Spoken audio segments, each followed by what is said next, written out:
folks. Welcome. Monica Brinkman, Ken Ween. We like to get together regularly and chat about what's important to us and we hope to you. And today we're talking about fire, baby, fire. And the fire we're talking about is what's happening in Southern California these days, which is horrific. But for those of you who don't know, Monica is herself a survivor of one of the massive fires that has hit California in the recent past. And Monica, tell us about that fire first, very quickly. Yeah, it was a fire much like the one that's happening in Palisades, California, in that area right now. And it was just totally destructive. It was uncontrollable because it would change direction constantly, and it left, thousands of people homeless. Including you? Yes, including us. And you went for days not knowing whether your home was there, your pets that you couldn't find survived. It was, well, you can just imagine. And there were people missing. It was hard. You know what it was, Ken? You could tell who went through the fire when you would go to like the city, because people had to escape somewhere. Most of them went to the closest city. And you'd be in a store and you could just see, because people were like zombies walking around. I'd never seen it before. Yeah, and now in LA, well, of course, some people claim that any time you go to LA, you're surrounded by zombies. But right now, if you go into LA area, there are a lot of people who are probably going to have that shell-shocked look, just are not able to connect. So what's the first thing I'd like to talk about is, okay, you after the fire, you were actually, and Rich was somewhat fortunate in that his employer gave you a place to live. It was not the best of places, but at least it was a place. Yeah, because what people don't realize is, insurance companies might pay you money for lodging, but when there's no lodging available and you need to go to work in the area, what do? You take what's available. I've never been so humble in my life, Ken. I've never felt so humble and appreciative of so many people. Well, now you're walking, let's get back to if you can, to that time. The fire has taken you home. You have some of your pets, not all of them.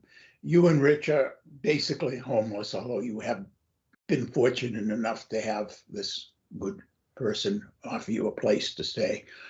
And you walk into a store with this zombie look. I mean, like you said, I'm sure you look the same. Yeah. What could somebody have said to you, or might somebody have said to you that would have been helpful? How could somebody have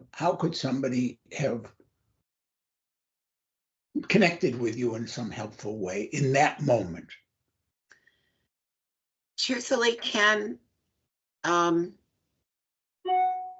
giving support and understanding and love to someone right then, giving them direction, because you're not thinking quite right. I mean, you are, but you're taking in so much and it's changing constantly that you're like roaming. I felt like I was like a Mario brother roaming around, or something like that, because you didn't know where to go. I mean, you were camped out in parking lots and standing in line. You were absolutely homeless for most people for at least a day, if not much longer. Some still are, actually, Ken. So people, you're there, and now somebody comes up to you. Okay, maybe, I don't know. Shelter would be great. Okay. What to do with your pets that you had with you? A lot of places wouldn't take them, and the communities got together and they did allow people to bring pets in for a while until they found a place to stay temporarily. So they did help out that way. But when this first happened, you don't know any of this. What you really need is information. You need understanding, a big hug, and information. So one of the things, folks, is if you, now, of course, we're talking about if you're there, but if you're there, you're probably already yourself overwhelmed. But, you know, we do have this miracle of telecommunications, and I'm going to guess the vast majority of these people who are wandering around like zombies still have their cell phone with them or something like that, and still have a way. And you're going to want to call them. You know, you learn your cousin or your family friend or whoever. Before you call them, try and get some useful information. Even if it's, oh yeah, you know, I understand these people at such and such place have set up a shelter for your dogs or for dogs and cats. Right. So if you have your dog with you, you can leave it there and they'll take care of it for you until you can get, because let's be honest, one of the most difficult things is, you know, when you're living out of your car is having the dog with you, was the poor dog is totally shell-shocked and confused. Yeah. But whatever it is, try and think ahead. The next thing is you're going to want to send people help, right? And you want to help. And I know, Monica, the people in your town have been helping, going through your local churches and community activity to raise money. Okay, the best help you can give is probably money. Yeah. Why? Because when you're living out on the street and somebody, say, sends you a case of drinking water, exactly what are you doing with the drinking water? You can't know what your friend or your family member needs today. Exactly. And more importantly, you don't know what can actually get delivered to them, because, you know, for all of the wonders of Prime and things like that and the ability of Amazon to deliver, when you're talking about people who are living in shelters and trying to find a place to spend the night, there are no drones to follow them around and bring them. One of the things, Ken, just for an example, by people, you can Google anything, you know, organizations that help in the areas, because what would happen, and picture this, you have almost a whole parking lot full of cars of homeless people. I mean, because thousands are affected by this.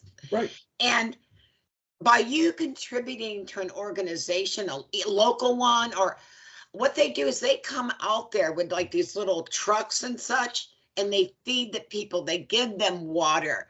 They, you would have Goodwill come out. Okay, we're going to give you this much money, free clothing. This type of thing is what your contribution does. I want people to know that Salvation Army helped. I mean, these places people wonder about. No, they actually go out there and help. Actually, some of them are a lot faster than any government or authorities can, because no, you're right. I know World, whatever it is, Kitchen, they already have 3 or 4 feeding. They're wonderful. Yeah. The Buddhists are wonderful. I tell you, the only thing that they ask is they'll give you a little cup and a container, and they'll say, put your loose change in this, and then we want you to give this to someone else in need. Right. And we did that, and we still do that. Of course. And so, you know, that's very important. If you know somebody, try and figure a way to send them money. One of the easiest ways is Western Union, although I don't think they've deferred their fees, unfortunately. Yeah. Another, of course, if you know, if you can use Zelle or something like that, then they can get the money directly from their bank. Right. But if you don't know anybody and you want to help, then please do join Monica and myself. the people of paradise in California, but other people like myself, and join us in making contributions to these organizations that really do show up. They walk the walk. They do. Yeah. And people, you have to realize that many people don't have insurance, and maybe we'll talk about that on another podcast. And they don't have the resources at all. I mean, they have nothing. If you were a renter, you might have had renter's insurance for your belongings, but you didn't have anything else. So I know they all appreciate everything people do. Thanks for listening, folks. And please go online, find a way, or reach out to your family member, your family friend. Make a difference. We talk about community.